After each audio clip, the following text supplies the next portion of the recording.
Do you have new hires who you think may not work out, and although you've done all you can, they blame you for not training them properly? If this is you, you're not alone. If you want to know how to bulletproof your training and retain your employees, listen up. In this episode, I'm going to tell you how to train your employees and shorten the learning curve with a faster training process and a better prepared team. Hello everyone, and welcome to the best place for entrepreneurs and corporate professionals who want management tips to lead your team towards business success. If you're new to me, I want to wish you a very warm welcome. And if you're a subscriber, welcome back. I'm Jaboria Scott, a leadership coach and a management consultant. Now, when it comes to this topic of how to train your employees, most training programs usually fall into one of two extremes. In version 1, the person gets hired on day 1, and for the first 2 weeks, the manager gives you a manual to read on your own and expects you to jump into the job as soon as those 2 weeks are done. And in the second scenario, the manager spends every available moment trying to train the employee, and for a couple of months, the employee hasn't retained any of the info and shows that they could never be ready to work on their own. That's why today, I'm going to show you how to meet somewhere in the middle. So let's get right into my manager tips for how to train your new employees that will help you shorten the learning curve so that you won't waste time rehiring new people for the same job. Tip number 1 for how to train your new employee: provide a job training plan. This may seem like a simple thing that everybody knows, but I think that this is something that we take for granted. You'd be surprised by how many employers don't give their new hires a job training plan to follow when they start a new job.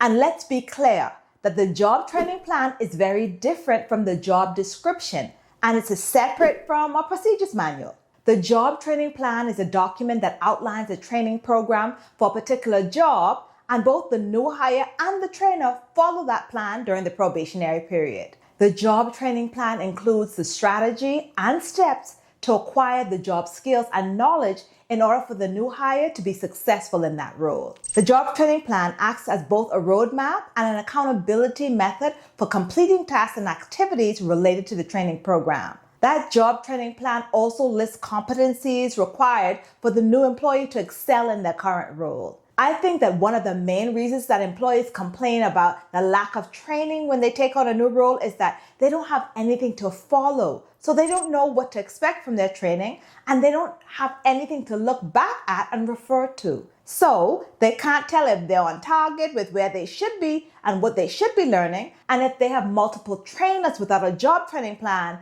things become even more challenging because they can't refer to a training plan that they don't have. And on top of that, they have no way of tracking what training they got already so that they can ask for a refresher if and when they need it. Simply put, your new employee is hella confused, and it's a simple fix. The key is to create a job training plan for each one of your positions so that when you hire a new employee, you can just rinse and repeat. And I understand that if you supervise people, you are extremely busy and you always have too much to do. That's why I created a training plan guide that you can use as a plug and play. And my job training plan guide has all the info that you need, and it removes all the guesswork so that you can draft the job training plan that suits your needs. Check the link in the description box for an example plan.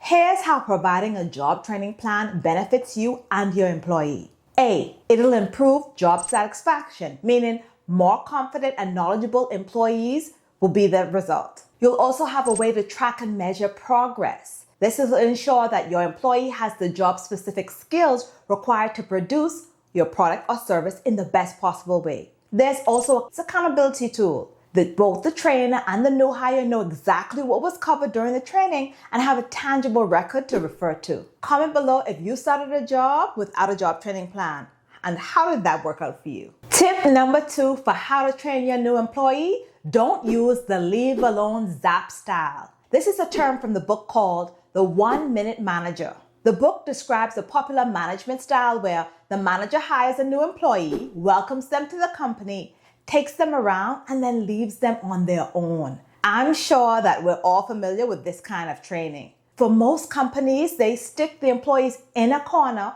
with a manual and they call that training. After you've left them on their own to figure things out and essentially train themselves, the manager then zaps them when they don't get the good performance that they expected from the new employee. People don't have a good start to liking their job or to understanding what's expected of them when they're trained like this. Now, while it's true that you hire people based on a certain level of experience and qualifications to do that job, they're still new to your company, so they may not be familiar with your company's practices and the way that you want that job to be done at your place of work. It's like telling someone to go and fly a plane unassisted and without a co-pilot on their very first day of flight school. Or it could be like asking a first-year med student to perform an advanced medical procedure with no training, unassisted, all on their own. I don't think that in either scenario you'd have people signing up as passengers on that plane or patients who would agree to let the untrained med student open on them.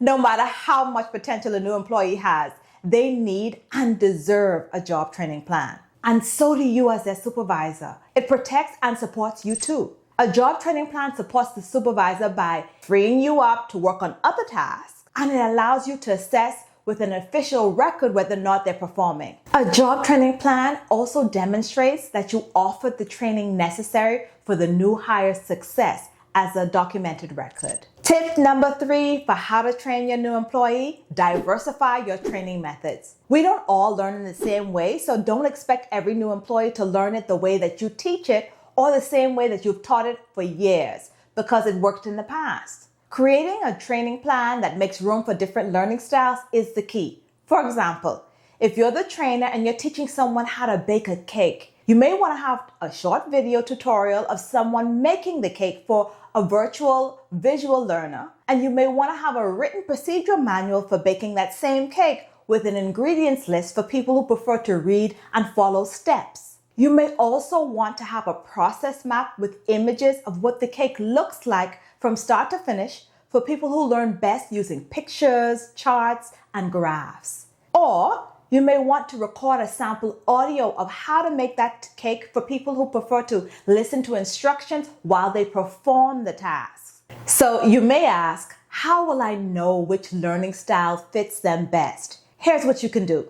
You can do one of two things. You can ask them and let them tell you what their preferred learning style is. Or if they don't know, provide all the options and let them select what they prefer and which works best for them and document it. If you combine the learning style training options and combine it with a series of manager-led training, peer mentorship, independent study, and self-review, you'll have a winning combination to shorten the learning curve and have your new hire trained and ready to go in no time. The next tip for how to train your new employee is tell them what to expect and ask questions. Tell them what to expect in training as you review the job training plan with them. Let them know how long the probation period is, who will be training them, and what the purpose of the job training plan is. Let the new employee know what their role is in the training process. And remind them that while you're there to support them in the training process, the responsibility for success is a two-way street. Remind them of their own responsibility towards ensuring their own on-the-job success. They're also responsible for asking you questions. They're responsible for telling you when they don't understand something. And they're also responsible for telling you when they need a refresher on the training that you've already provided. And their responsibility also is to take notes and review those notes so that they're not just a bunch of words on a notepad that they never look at again. What good is it if they take notes and never study them or never review them? Absolutely none. So put some of the responsibility back on your new employee because it is a two-way street. Set clear goals so that they know what to expect and what's expected of them, and you offer them support and guidance as you go. And while you're setting expectations, take the time to ask questions and take the time to be clear about what you communicate. Doing this signals to your new hire that you're organized and thorough and giving them a good and lasting impression so that they won't want to leave. Because the truth is, just like you interviewed them for the job, now that they've got the job, they're mentally interviewing you to see if they want to stay with you in your employment. Tip number 4 for how to train your new employee: Have regular check-in meetings with your new hire. This is a key step that you don't want to miss no matter how busy you are. And these check-in meetings are not to train them on anything, it's just to talk to them. You simply want to see how things are going. Do they have any questions? And to ask if they have feedback on how you can improve the job from a new hire's perspective.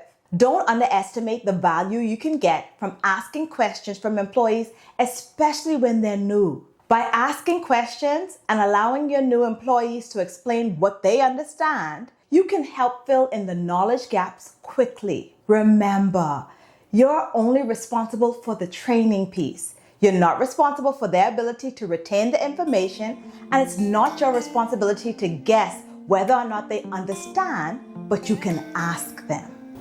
The takeaway here is that it's cheaper to keep them.